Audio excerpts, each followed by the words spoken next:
Power Grid અને વીજલાઇનના કામમાં કંપનીની મનમાની સામે હવે 8 જિલ્લાના ખેડૂતો અમદાવાદમાં કંપનીની ઓફિસમાં ધા નાખશે।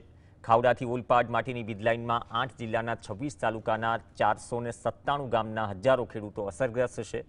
12 ફેબ્રુઆરીએ કંપનીએ વાંધા અરજી કરવા માટે પ્રસિદ્ધ કરેલી જાહેરાતના આધારે ખેડૂતો કંપનીએ આપેલા સરનામે અમદાવાદમાં 9 એપ્રિલે એટલે કે આવતીકાલે વાંધા રજૂ કરવા માટે એકઠા થશે। ઉલ્લેખનીય છે કે રાજ્યના 20થી વધુ જિલ્લામાં વીજલાઇનના કામ ચાલી રહ્યા છે, જેમાં કેન્દ્ર સરકારના ગેઝેટ પહેલાં સ્થાનિક સ્તરે થતી પ્રક્રિયા બાયપાસ કરવાના આરોપ અનેક વખત લાગી ચૂક્યા છે। આ સિવાય વળતર વગર વીજ કંપનીના અધિકારીઓ પોલીસના જોરે જોહુકુમી કરતા કિસ્સા પણ બની ચૂક્યા છે। આ મામલે ભાજપની ભગીની સંસ્થા કિસાન સંઘ પણ એક સમયે મેદાને ઉતરી હતી, પરંતુ કોઈ નિવેડો ન આપ્યો।